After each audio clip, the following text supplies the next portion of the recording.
कळलं.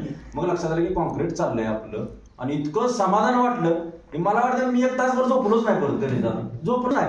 म्हणजे मला इतकं समाधान त्या गोष्टीचं वाटलं की तरुणाने मनाव घेतल्यावर काय होऊ शकतं. अरे एवढं जलद काम, सगळं ते मशीनला बघायची, लावायची, ते सिमेंट पोती आणायची आणि सगळ्यांनी स्वतःहून काम करायचं. मला ते व्हिडिओ बघायला मिळाला, मला फेसबुकला व्हिडिओ बघायला मिळाला ते गोविंदा यांनी टाकलेला आणि खरोखर समाधान देणारे. म्हणजे काय बोलावं त्याला शब्द सुद्धा अपुरे.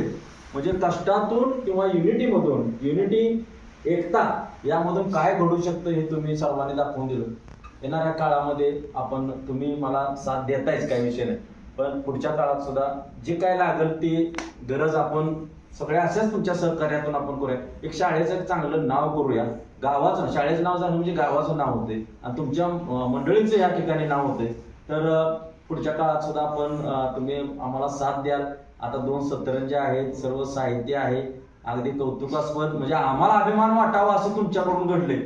1-2 अशी करत असतात माणसं, पण त्याहीपेक्षा शिक्षण, गावातल्या शिक्षणाबद्दल किंवा शिक्षणाबद्दल जी आस्था असणारी तुम्ही मंडळ आहे सगळी, हे सगळ्यात महत्वाचं. कारण गावात अनेक मंडळ असतात, प्रत्येक मंडळात काय काय काम चालतं आम्हाला सर्वांना माहिती आहे.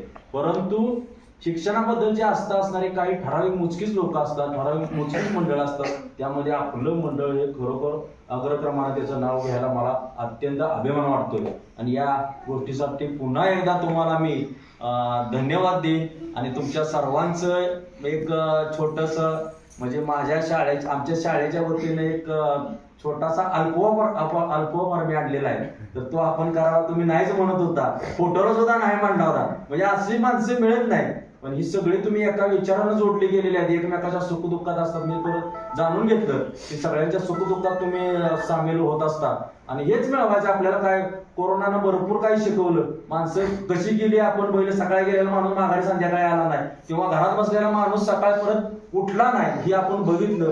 आणि ह्यातून आपल्याला काय शिकायचं, तर माणुसकी शिकायची आहे, प्रेम शिकायचं आहे, जिव्हाळा, आत्मीयता ही शिकायचं आहे. आणि हे सर्व तुमच्या माध्यमातून दिसतं. ही युनिटी कायम तुमची अशी राहू दे.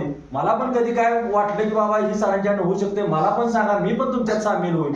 आपण सगळ्यांनी हातात हात घालून काम करूया, चांगलं काम, शैक्षणिक चांगलं काम करूया, एवढंच या निमित्तानं अपेक्षा व्यक्त करतो. आणि तुम्हा सर्वांना परत आमच्या दोघांच्या वतीनं, आमचा स्टाफ म्हणजे माझी मिसेस आहे ती, आमच्या दोघांच्या वतीनं आणि या सर्व आमच्या चिमुकल्यांच्या वतीनं तुम्हाला पुन्हा एकदा मनपूर्वक धन्यवाद देतो. आणि